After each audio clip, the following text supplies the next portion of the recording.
Future State Dark Detective Issue 1 sees Mariko Tamaki, Matthew Rosenberg, Dan Mora, and Carmen Giandomenico continue their exploration of a future Gotham where Bruce Wayne is thought dead, only the man isn't, but is very close to it, hiding in the streets and striking the Magistrate when he can, while Grifter and Luke run and gun their way through the city to look for a long-lost hero who can aid them in getting out of the now Orwellian city.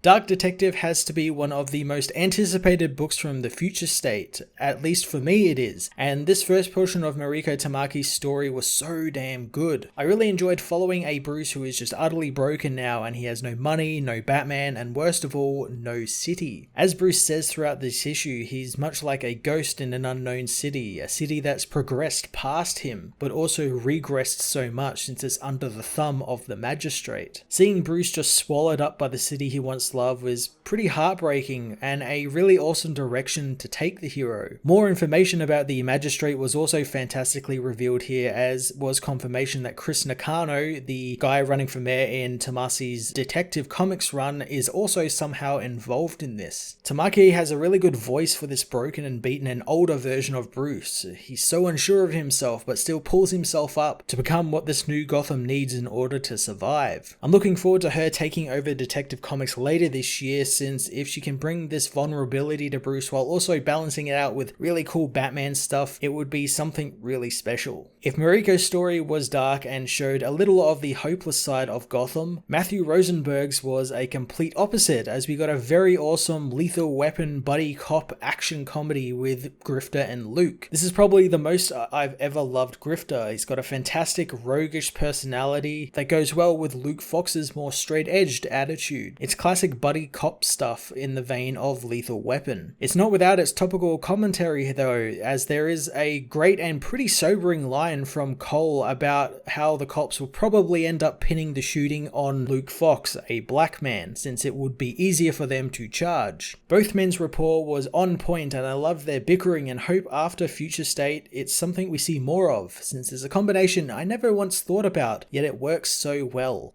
Dan Mora lends his incredible skills to Mariko Tamaki's story of Bruce, again giving us, much like Simone DeMeo did in Harley Quinn, a fantastic look at the cyberpunk future Gotham. We get some really great scenes of huge neon-covered areas of the city centre, which have also been drenched in advertisements and storefronts, offering up literally everything. It paints a great picture of Gotham that's thriving, but also one that's severely oppressed, as the buildings look like they are enclosing in on you and suffocating you. This also adds weight to Mariko's story, since that very thing happens to Bruce and the city tries to swallow him up after being done with him. Carmen Giandomenico's brilliant grifter art fit the action comedy so well. It was fast-paced, chaotic, explosive, and had fun with the paneling. Everything I'd expect from the guy who did much of Flash's early Rebirth stories and Spider-Man Noir. His colorist Antonio Fabella did a fantastic job of giving Carmen's work a little extra, particularly in the fight scenes where we get to see stuff like smoke and fire and embers. It all worked together really well to add an atmosphere to the lower levels of Gotham and the narrows of Gotham, which is entrenched in gang warfare and whatnot. Future State Dark Detective Issue 1 lived up to my expectations, delivering two really fantastic stories and completely different stories tone-wise, giving us more of a look into what Gotham has become under the thumb of the Magistrate, as well as what the gang situation is in Gotham at the moment. I'm looking forward to Bruce's story continuing as he tries to re-find a place in a city that doesn't want him, as well as Grifter and Luke's buddy cop shenanigans, which were a great bit of levity after the oppressive look at Gotham in Batman's story. I'm going to give this issue a 10 out of 10.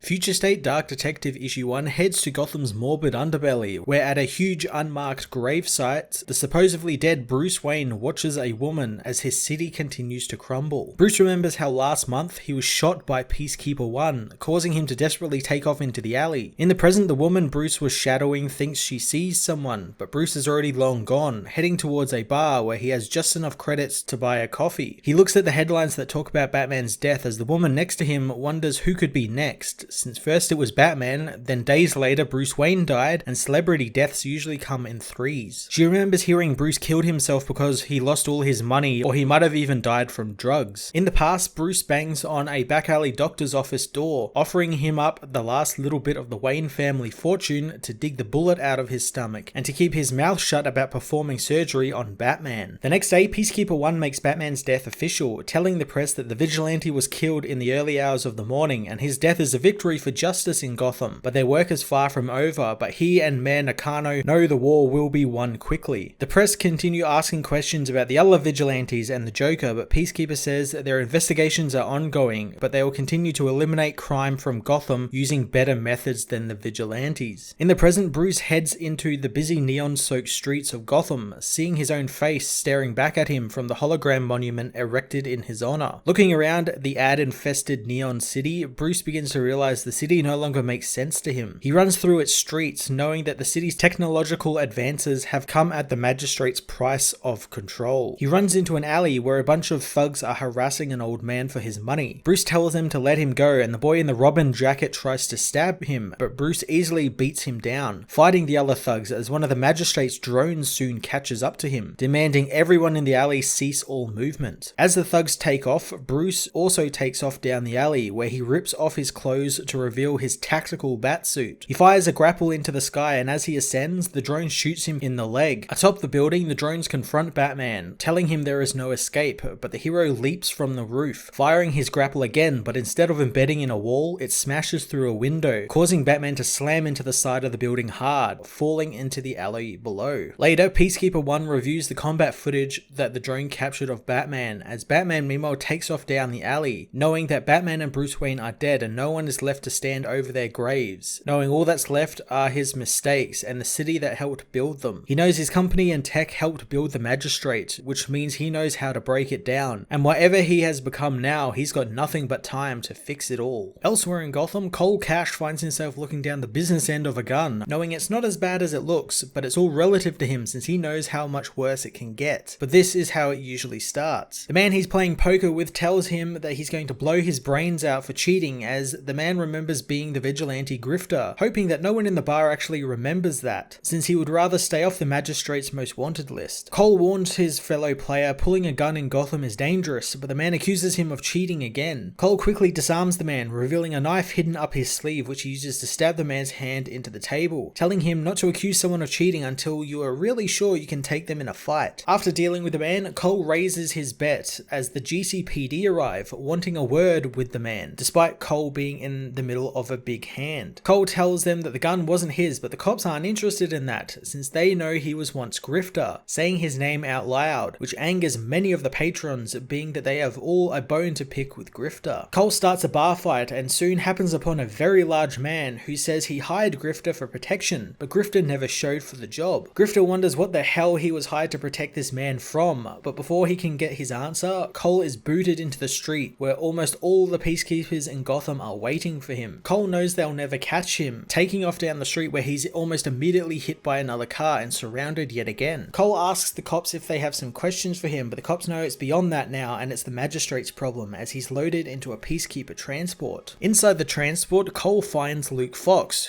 who Cole asks if the cops turned down their bribes this time. Luke knows the Magistrate aren't cops, and he's there for the same reason Cole is, since they are finishing up their rounds and collecting all of the masks and capes. Cole says that he hasn't masked up in years, and Luke knows he hasn't either, yet here they are, since they apparently can help catch the other heroes. Luke whispers to Cole that he needs to get him out of there, but Luke realizes the man is noticeably drunk, so he won't be much help, knowing if he could figure out a way to get out of there, he would, but it wouldn't do them much good, since the GCPD and peacekeepers are out in full force. Cole says he's heard rumors of people who can get him out of Gotham for the right money, but Cole doesn't know the people personally. But Luke isn't buying any of that, since when he worked for Lucius, Grifter was mighty resourceful. Cole is angered at the mention of Lucius Fox, but Luke continues to goad the man, saying that he owes the Fox family. Cole kicks Luke in the face, knocking him out, calling for the guard and saying that Luke started puking blood and then passed out. When the guard comes back to check on Luke, Cole strangles him with his legs, causing the guard to discharge his weapon around the transport, smashing out the front windshield, which causes the driver to flip the vehicle. As the car comes to a screeching halt, Cole tries to grab a weapon, but the driver comes back, back, intending on killing him for the accident, telling Cole to get on his knees, but the man says he'd rather just take it laying down. Luke awakens, grabbing the gun and telling the officer to drop his weapon. The man does so as Luke frees Cole from his bindings, unimpressed with the man's nightmare plan so far. Luke isn't happy about having to use a gun, but Cole says he didn't, he just pointed it at someone, which Luke thinks is the exact same thing. Cole grabs the gun and shoots the officer in the leg, demonstrating how to properly use a gun. Cole reassures Luke that the man will be fine and he'll get paid leave and a medal now for that. He tells the other officer not to call for help for a few minutes, otherwise he will shoot him as well. The officer agrees, so Luke and Cole leave the transport and Cole plans on parting ways with the man, despite owing Lucius and his family. Cole knows he owes a lot of people, but Luke persuades him to go with him when he offers up Grifter $50,000. Cole takes Luke to his apartment, but the man thinks that it's just another safe house, despite Cole telling him the rundown building is actually his apartment. Cole retrieves his costume and guns, pointing it at Luke and wanting him to tell the truth for once. Cole knows that Luke wasn't grabbed because of his bat-themed past, since he could have just called Lucius to help, but Luke knows that his old man would kill him if he knew what he was doing. Luke reveals a red card, saying that it's the sole access card to an untraceable account with $50,000 in it and it's Cole's. Luke wants him to check it out, but Cole trusts the man, since if you can't trust a man who just shot a cop, then who can you trust? Luke reminds him that he was the one who shot the officer, but Cole knows that's not what the officer's going to say. Cole gives Luke a blindfold, knowing he can't see where they are going as he dons his grifter mask. The men head into the Narrows, where they are almost immediately surrounded by Vale and her Black Mask Syndicate, who thought that after what he just pulled, Grifter would be long gone from Gotham. Cole says that he's got something to tell them, handing it over to Luke, who immediately tells them of Cole's $50,000. Cole isn't happy since Luke was supposed to make something up as Vale demands the money. Cole tries to tell Luke to run, but when he doesn't get the hints, Luke hits one of the thugs, prompting him and Luke to take off into the alleys where they fight on Grifter's terms. The firefight soon spills out into the streets and draws the attention of the Magistrate, who fire on the thugs and allow Luke and Cole to slip into a nearby old bakery. Cole thinks that he's still got it after all these years, as Luke wonders where they are, but Cole had hoped the former Bat would know that they are in the home of one of the last and best criminals the city has ever seen, Huntress. As the woman watches from above, Grifter tells Luke to throw his mask back on, since Huntress isn't someone you want mad at you.